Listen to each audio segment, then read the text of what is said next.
Successful traders do a few things differently than the beginner traders will, and that is the key to their success. In this week's video, I'm going to talk about some of the things that you need to focus on if you want to be successful in trading. So, whether you are a seasoned trader that has been around for a while, or if you're just getting started, make sure you stick with me here for these important concepts that will make you a much better trader.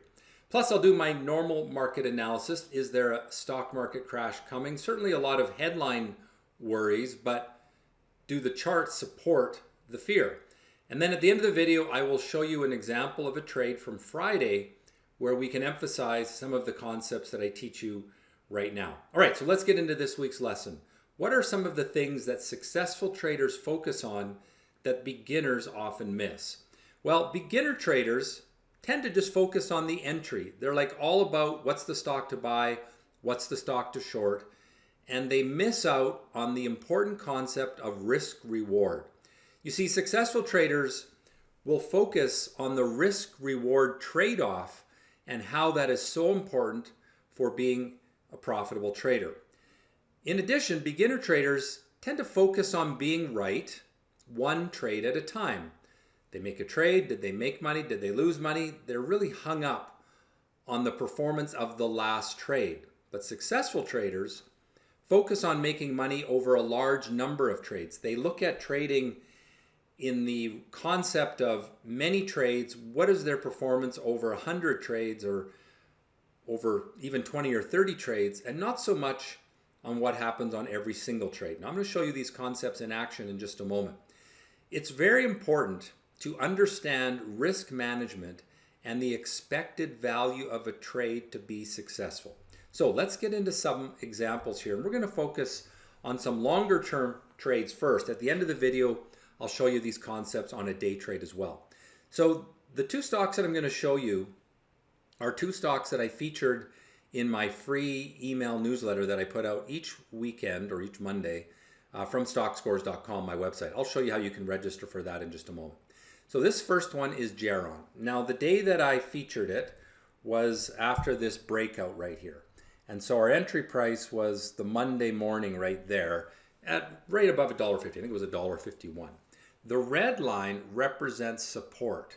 And so the difference between the two is the risk of the trade. All right, so the difference between the blue line, which is our entry point, and the red line, which is our stop loss point, that's our risk. In this case, it's $1.51 and $1.28, so it's 23 cents a share in risk. So if we know our risk is 23 cents, if we buy 1,000 shares, then the risk on the trade is $230, approximately. And I say approximately because there is the potential for a little slippage. You could get out a little lower than your stop loss point.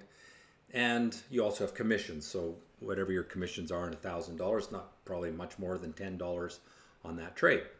Now, the lines that I have on this chart above represent the reward ratios. So at this one, we have a reward ratio of 1 to 1. Here we have a reward ratio of 2 to 1. So on Thursday of this week, the stock hit 2 to 1. That means if I risked $1,000 on this trade, so I bought enough shares so that my risk was $1,000, which would be roughly 4,000 shares, because our risk was 23 cents a share. 4,000 shares times 23 cents a share is just under $1,000 of risk. If we add a little bit for slippage and for commissions, we get to that right number. So at this point right here, now this trade is up to $1,000. All right, now let's look at the other trade that I featured on the same day, and this one was a loser. So its entry point was right there, just a little above $5, and support down here just a little under $3. So in this case, our risk per share was $2. Remember the last one? The risk per share was only 23 cents. So the risk on this trade is a lot higher, so we buy a lot fewer shares. If we were using that same $1,000 risk tolerance, then we would buy just 500 shares, because 500 times $2 a share in risk equals $1,000 of risk. And in this case, that trade got stopped out right there for a $1,000 loss. So we've got one trade that made $1,000 and one trade that's up right now about $1,800. All right, so over the two, we have a total profit of $800. We have a 50% success rate. But remember, this trade, the first one, is not done yet. It may go up 5 times risk. It may go up 10 times risk. We don't know. I've got a methodology for selling these things, and when I get to that exit point, then I will jump out. The important thing is to understand that we have to look at all of these trades in a basket together and not focus one trade at a time. The tendency is for people just to focus on what happened on my last trade.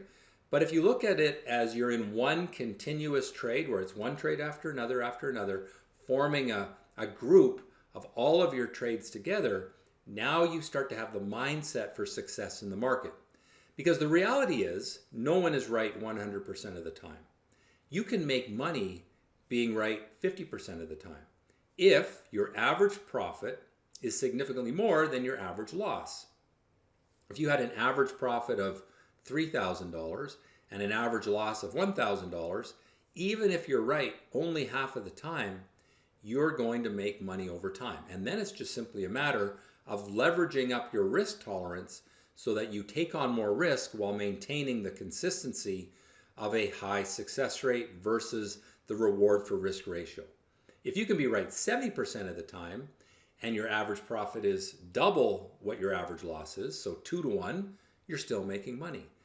But a trader who's right 90% of the time, but when they lose 10 times what they make when they profit. So if you had a loss of $10,000 one time out of 10 and a profit of $1,000 9 times out of 10, you still lose money. So don't focus on being right. Focus on the expected value, which is the probability of being right relative to how much you make when you are right. And then you subtract from that the probability of being wrong times the average loss. And that's the mindset that you need to be successful in the market.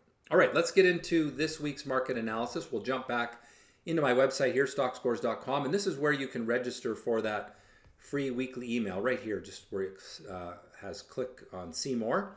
You can register there, or you can go to the Stockscores Analysis free weekly newsletter and register there as well. And I send out that newsletter once a week, pick some stocks. I've had some pretty good picks over the years. All right, let's now dive into the charts of the overall market indexes like we do every week. And if you're new here, make sure you're subscribed to the channel because I do this analysis every week and I'll give you a sense of whether a stock market crash is likely. So the S&P 500 chart over the month, basically flat. If we look at the 6-month daily chart, we see that we've been flat for 3 or 4 months. And so it's not a strong market, it's not a weak market. It's one where you really have to be a stock picker, and there's not as many stock picks when the market is sideways than when it is trending higher. This is one of the reasons we do this analysis. Now, the big picture, we are still in a long-term upward trend. And as long as we are not breaking an upward trend line like we broke here, we need to be bullish. Now, when you get a break of an upward trend like that, you got to get defensive. I'm watching for that. I don't see it yet, but again, I'll check for that each week for you. And so again, make sure you're subscribed to the channel. All right, let's move along to the NASDAQ 100 stocks. QQQ is the symbol. And there we see a little bit more weakness in the very short term. You can see there some profit taking in these high-flying tech stocks. And when we look at the short term, this is the 2-hour chart going back a month. You see those falling tops on the chart. So this is where there's a little bit of short-term pessimism. So we need to start to build some rising bottoms and break this downward trend line. We're close to doing it right now, but it hasn't quite happened yet. So we want to be a little bit more cautious with the tech stocks in the US. Now the small caps, they have done better than the large caps because over the last 3 or 4 months, they've actually trended higher. Over the last month, we've been more or less sideways, building what's called a pennant pattern. So a pennant pattern is a pattern of compressing volatility. So you can see more volatility here and much less right there. The price swings here are greater than here. So this is like a coiled spring. And if we can break to the upside out of this coiled spring pennant pattern, then we should continue the upward trend. And I'll tell you what the catalyst will probably be for that a little later in the video. Moving along to the Canadian market, which went through a little bit of profit taking as the precious metal stocks got beat up when gold and silver corrected, but gold and silver have stabilized, gold more so, and we now see the Canadian market actually moving to new highs. So the upward trend is back in play on both the short term and the long term. So a bullish market for Canada. Now let's take a look at that gold chart. You can see that it went parabolic. I warned you about the breakdown right here, and we got that sell-off. It's come back to its linear upward trend line almost. And now the question will be, does it bounce off of this and continue higher, or does it break down through it from a falling top? So neither has happened. I would say, more concerned about this breakdown, but it hasn't happened yet. So we still can maintain a long-term bullish outlook for gold, but I do think caution is warranted. Looking at the oil market, we've seen a nice little surge as the market starts to worry about perhaps military action against Iran. You can see the oil market pricing that in. And so in the short term, the oil market is bullish, but in the long term, we're still stuck in this trading range that the market's been in for 3 years. Gets to the bottom of the range, oil's a buy. Gets to the top of the range, and oil is a sell. So if we can actually break through this level, then that would be bullish. But for the most part, we're neutral in the long term on oil. Let's move along to the currencies. US dollar, we'll take a look at the short-term chart here. And it started to stabilize. We had a pretty good sell-off there, but we've been building rising bottoms. I would say it's still relatively neutral, but it's getting better.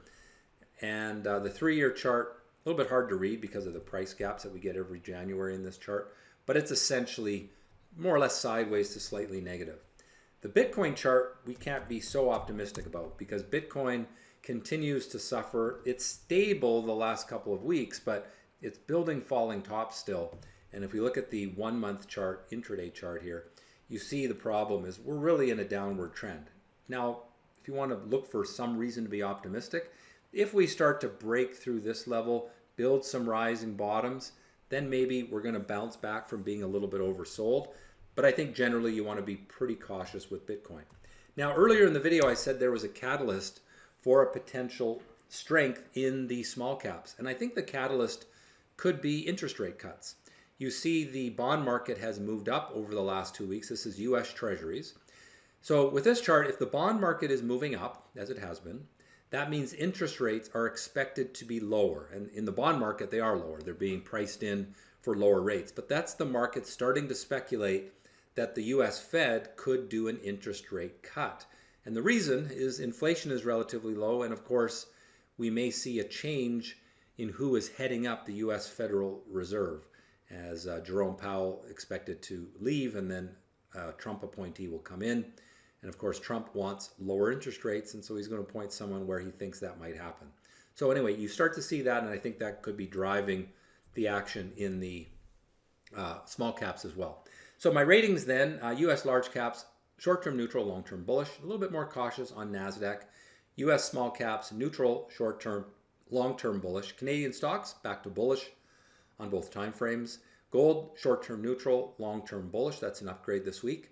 Oil, short-term bullish, long-term neutral. US dollar, neutral on both time frames. Bitcoin, bearish on both time frames. And bonds, I'm now short-term bullish and long-term neutral.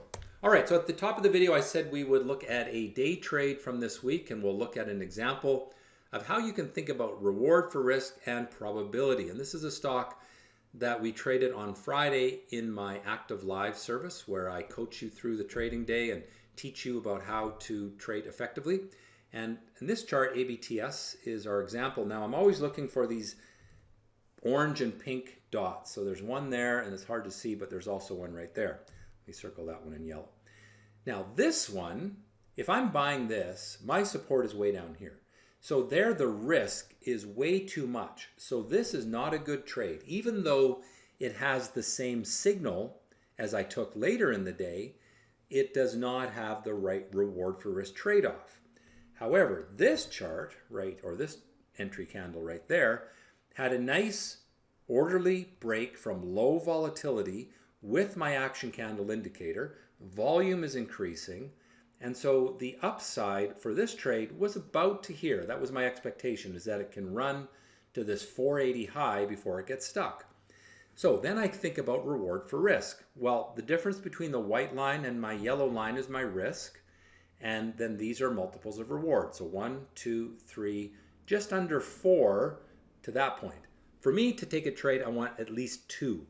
So this had a nice little run. It actually broke through this line of resistance very briefly for seconds only, and then got rejected.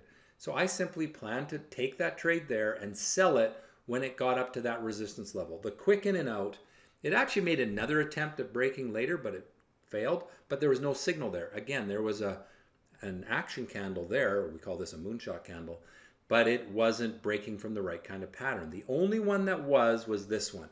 And the key to being a successful trader is being fussy, thinking about the best setups. This stock gave potentially 3 setups through the day, but only one of them was good enough to take the trade. And by being fussy, by thinking in terms of reward for risk, expected value, probability, not just what is the right stock to trade, well, that's how you can be consistent and successful in the market over time. Hope you've enjoyed this video. I'd love to hear your comments on your approach to the market. Do you think in terms of reward for risk? Let me know your thoughts.